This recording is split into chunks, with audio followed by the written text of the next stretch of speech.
Hey everybody, welcome back to Traditions Homestead.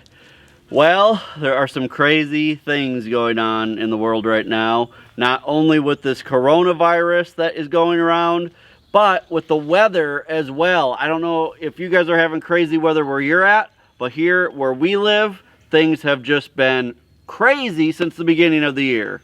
One of the challenges that we are having with the weather, we've talked with a couple of times, is just the sheer volume of rain we've had.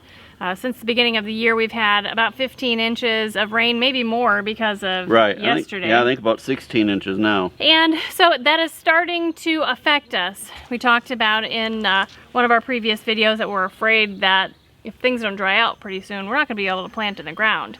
One of the things that we realized pretty quickly when things started to disappear out of the stores is that there's one area of food that we are not very well prepared on, and that is potatoes. We've shared with you guys in the past that potatoes are something we've struggled with growing, and we were going to try a few different things this year just kind of as an experiment.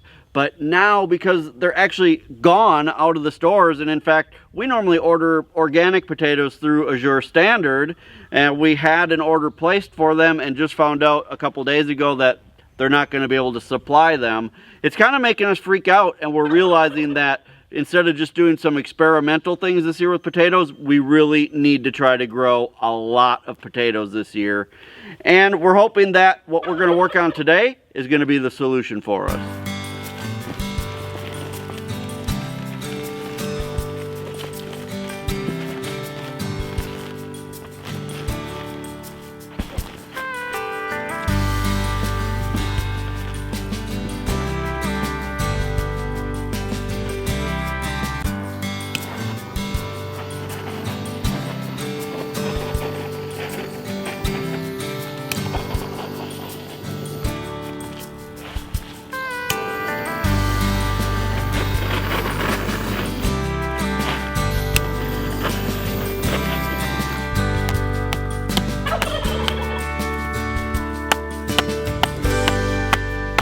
Well, you probably figured it out by now, but we are going to be building today a big raised bed garden for planting potatoes in. Our native soil here is pretty much all clay. And with the amount of rain that we've been getting this winter, first of all, it's way too wet to even plant anything right now, especially potatoes, but they need to get in the ground. Right now, if we were to put them in, they would most likely just rot before they even started to grow. The other problem is because our soil is so hard here that by the end of summer, when it's time to actually dig the potatoes up, it's almost like digging them out of concrete, which makes it so incredibly difficult to dig up the potatoes. So Kevin and I have decided that this area right next to our newest greenhouse will be the perfect place to have a raised bed garden for potatoes this spring and early summer. We've been looking at this spot for months. And we've been talking about all kinds of different things to use this area for. So the need is here, the need is immediate for us. So we're going to build a 4-foot by 24-foot raised bed garden for the potatoes. Now we're putting down this woven weed fabric, as you can see, because one of the main issues we've had with raised beds here in the past is weeds growing up from the ground through the raised bed garden and really just making a mess of our raised beds. So we're using this barrier here. Now the woven weed fabric is porous. It's woven fabric which allows the moisture to go through. So it's not like just having black plastic here. Right. It will allow for good drainage. We went yesterday and picked up another load of that really nice organic compost that we bought for inside the greenhouse, which will stay nice and loose and it'll make harvesting the potatoes a lot easier. So we're going to get busy building this. We're going to, again, it's going to be 4 feet by 24 feet. We're going to try to get this all built, filled up with compost, and planted with potatoes today if we can, because tonight we're actually supposed to get more rain. Yeah. Yesterday, it barely made it into the low 50s. Today, it's supposed to be 82 degrees. And by the weekend, we're supposed to be back down into the 50s. So just crazy weather. Yeah. We need to take full advantage of warm, dry days as we get them. We need to get to work. We're going to bring you along. Well, we're going to start laying the boards out for the raised bed. Now we've made a decision not to center the raised bed on the greenhouse. We're actually going to build it even with the other end of the greenhouse, and that will leave us an extra 8 feet of space up here so that we can move some of our big pots from inside the greenhouse out here and have some extra room for them outside. So again, this is going to be 24 feet long. The greenhouse is 32 feet. So we'll have a nice section up here to move several of our big pots out.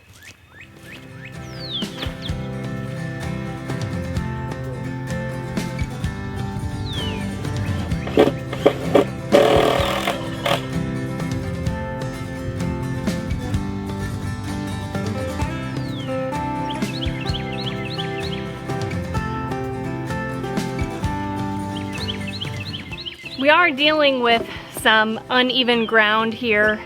We did a little bit of leveling, more like smoothing out this area, but we just don't have time for perfection right now. We're just going to make do with whatever ends up happening happens, because we just need to get this project done.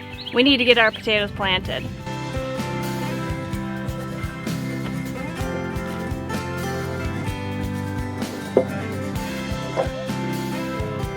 Found that end down, it will be, you know what I mean?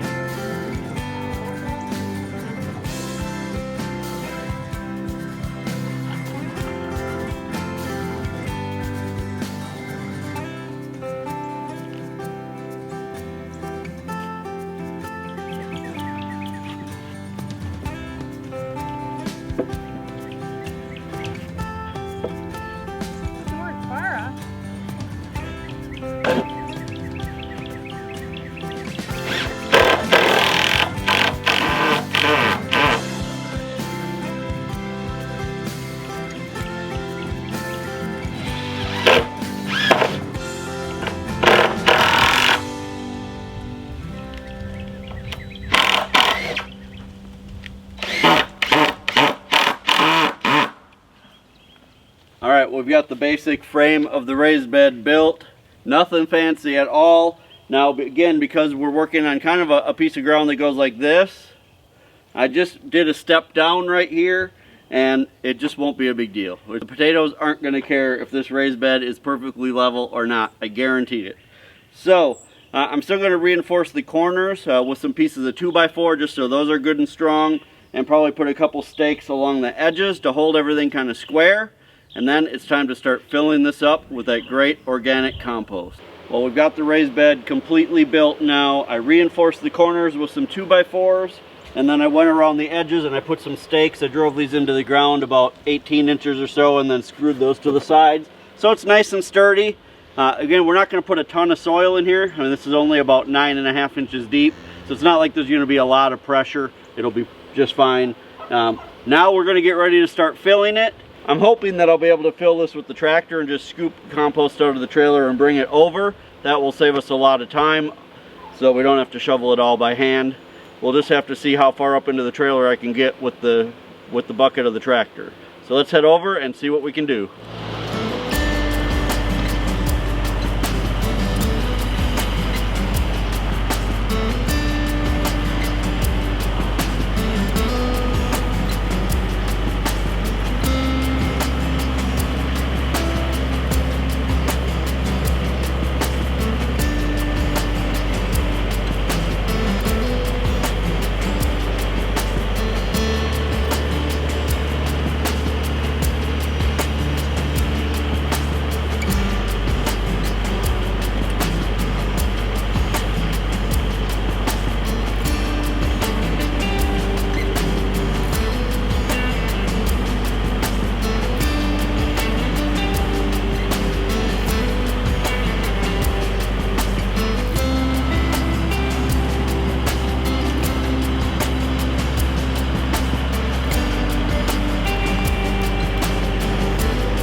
Well, we ran out of daylight last night. Sometimes with the best of intentions on a farm, things come up and plans need to change. So we didn't get this all done yesterday like we were hoping, but we are going to get it done today, I guarantee it. So you saw that I was trying to load this with the tractor, but unfortunately I can't get very far into the trailer with the tractor. So this is all I was able to get, was the couple scoops that I put in there. The rest we're gonna have to do by hand. So what I'm gonna do is I'm gonna try to back the trailer up right along the raised bed so we can just shovel it right in. I think that will be the fastest way to do it. We're happy that yesterday the forecast for today changed. We were expecting rain all day, but it looks like the rain is gonna hold off until late this afternoon. So if we can get this all shoveled out, we might even be able to plant before the rain starts. Right, so we need to get back to work. We're gonna first back that trailer up and start shoveling dirt.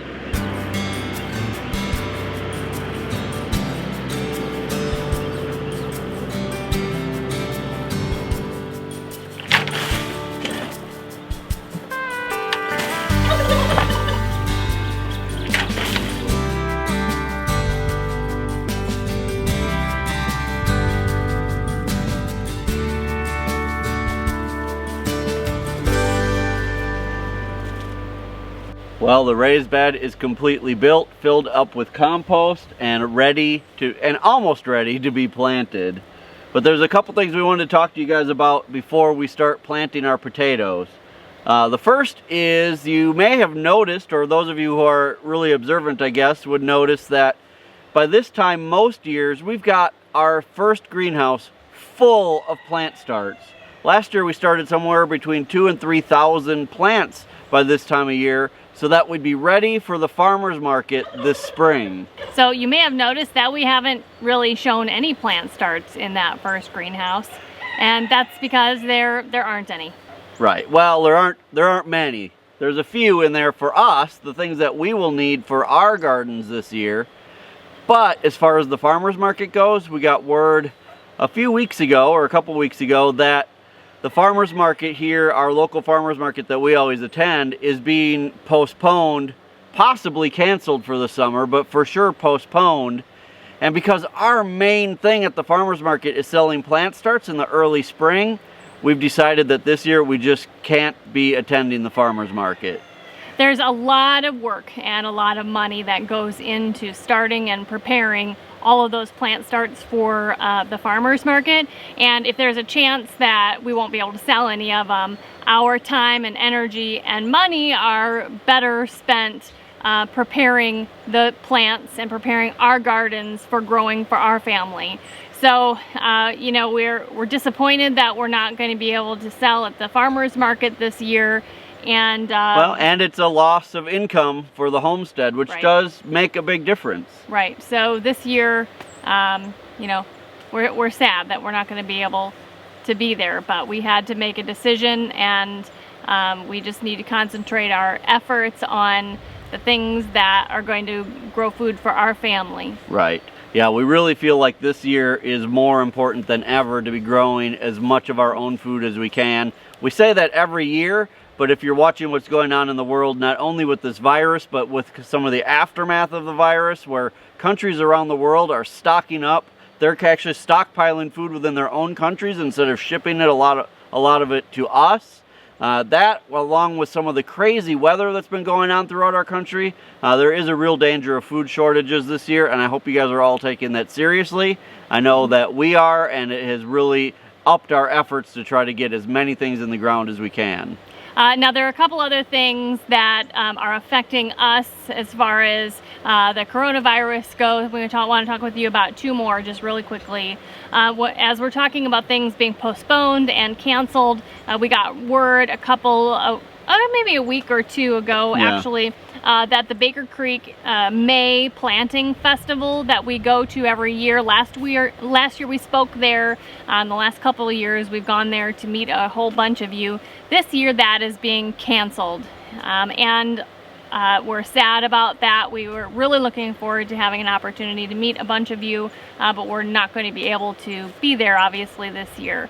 Now, until further notice, their monthly heritage festivals are also canceled. So we used to go there for their monthly festivals too, to enjoy it ourselves, but to be able to speak with a bunch of you. But until further notice, those are also canceled. Right. Yeah, so this virus thing and having to stay home and everything is definitely making a big difference in a lot of different things. You know, another thing that may not be a big deal to a lot of you who live in cities or more populated areas is the internet. But believe it or not, during normal times, one of the ways that we're able to put out as many videos as we do is because we actually go to Walmart at night and we use their Wi-Fi to be able to upload our videos. We have internet here at home. We have satellite internet, but it's very slow. And it takes us, for one of these videos that we put out for you guys, about 12 hours just to upload it to the internet. And if it's cloudy or storms, it can be even longer than that. Or not at all. Right. So we would shoot our videos during the day, we'd edit them, and we'd go to Walmart at night and we'd upload our videos because we could do it there in about an hour. But now, because we don't want to go there, we're having to do everything from home. So the only reason we're telling you guys that, not so you feel sorry for us and our bad internet out here in the country, but so that you understand that coming up over the next few weeks, if one or two of our videos isn't out right at 5 a.m., it may be because that night our internet was being extra slow and we didn't get it all the way uploaded by 5 a.m. So just bear in mind, we're going to do our best to always still have them out at 5 a.m., but we may need just a little wiggle room. So you might have to have your coffee an hour late on a couple days coming up. All right, well, we need to get back to planting these potatoes. We wanted to share with you guys how we're going to do this and some of the different things that we're going to try this year. Because we're using this raised bed and we want to get as many potatoes growing in there as possible, we're going to use the square foot method.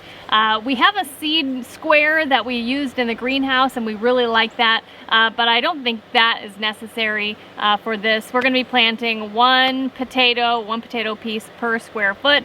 We're going to do that by planting 4 rows in this raised bed. It's 4 feet by 24 feet. And then down each row, we'll put a potato or a piece of potato every foot. So we're gonna maximize as much room in here as possible. Now, one thing that we're gonna try this year, I told you earlier that we're not gonna do a whole lot of experimenting this year, but there is one tiny little experiment that we're gonna try in this garden. Normally when we plant potatoes, we cut the potatoes into pieces. We go out and we buy our seed potatoes, and if you buy a seed potato, you know, it'll look something like this. It'll be a whole potato. Now these we've had for a while already, so they're starting to grow some pretty big eyes off of here. So basically what you do when you get your seed potato, here's another one, you can see all these little eyes everywhere. You're gonna cut this into a bunch of pieces so that there's at least 1 or 2 eyes on each piece. So like a potato this size, you might be able to get 4 or 5 pieces off of. And you basically just take a sharp knife and you'll just leave these sit out on the counter or wherever so that they can kind of cure over, and you want to let them sit for at least several days. So we already cut up all of these. We cut these about 4 days ago. They've been sitting out flat. You don't want to have them in a bin like this while they're drying. And you can see that they've, you know, kind of made like a skin over the cut areas. Kind of leathery. Right. So we'll be planting these. Each one of these will grow into a potato plant. Yeah. So this is the way that we normally do it. But we've been doing a little bit of research over the winter, and we were looking at different ways of doing it. And we started reading about a lot of people who prefer to plant the whole seed potato. So we picked up another round of seed potatoes. We went to our local farm store and we got these. And we were able to pick out a bunch of these smaller ones that each one has probably, you know, 4 or 5, 6 eyes on it. And these we're going to try planting whole. We're not going to cut them at all. And we're going to do half the garden in the pieces, and we're going to do half the garden in the whole potatoes. And then at the end of the year, or when these are done growing, we'll be able to see which one did better for us. If we got, you know, more potatoes off the whole ones or more off the pieces. I think it's impossible for us to do things that aren't a little bit experimental. We always have to try to find if there's a better way to do things. And hopefully someday we'll have everything figured out. We won't have to experiment anymore at all. But we're not to that point yet. So, all right, we're going to get busy planting. We're going to run some pieces of rope from one end of this garden to the other to mark our 4 rows. Right. And then we'll be able to just walk along and drop our potatoes every foot. And we'll be able to dig them in and get them planted. We're going to plant the potato parts like 4 inches down on the ground inside the dirt. And so it'll be able to hopefully fill up all that dirt with potatoes, and we'll just have a huge abundance of potatoes. Right. That would be the best. Can you pray for that for us? Right. That we have a huge abundance of potatoes. And we're growing Kennebec potatoes. These do really well here in southern Missouri. If you want to know what type of potatoes grow well in your area, it's better always just to ask some of the locals, especially some of the good old boys that live in your area. They'll be able to tell you what potatoes grow best. Everybody around here that we know grows Kennebec, and so that's what we're doing as well. Yep. So this first half of the raised bed we're going to do in the whole potatoes. The side closest to you guys. Yeah. And then the back half we're going to do in the potato pieces. We'll see which one does better.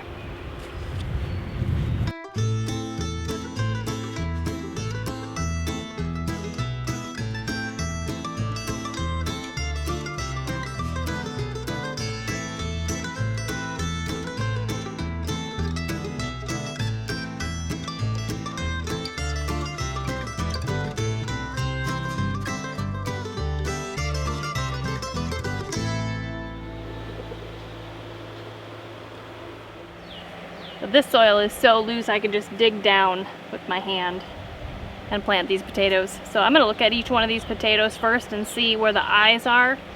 And I want most of the eyes face up so they can grow straight up out of the ground. So I'm just going to put that down 4 to 6 inches down. Move on.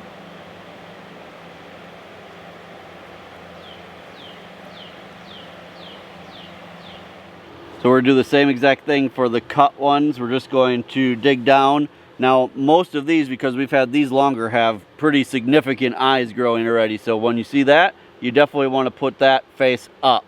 But it can be completely buried over. You don't want to leave it sticking out of the soil. So again, we'll go down about 6 inches, put this in, and move on to the next one. The soil in this raised bed is about 9 inches deep. So there's a few inches below them and plenty above.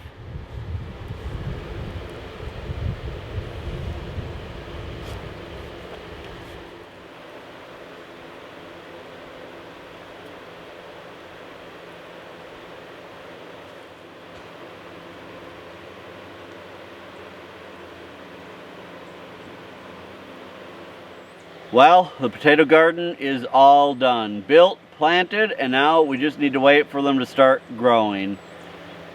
This really would have been a one-day project if we could have just worked the entire day and not gotten sidetracked by other things yesterday, but we got it done, and that's what's the most important.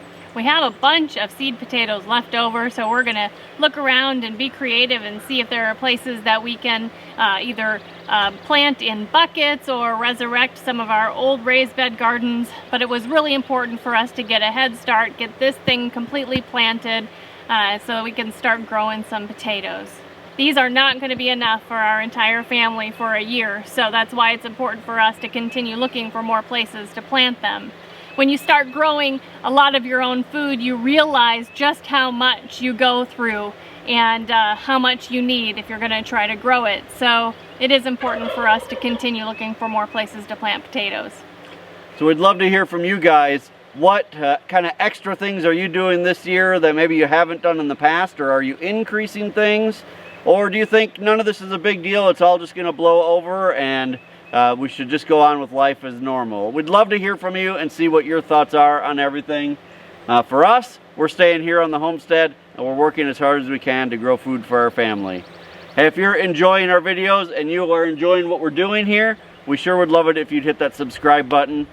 We'd love it also if you could share our videos with other people that you know that may enjoy them. That is the absolute best way to help us out. Until next time, you guys, thank you so much for spending the day with us on the homestead. Take care and God bless. God bless.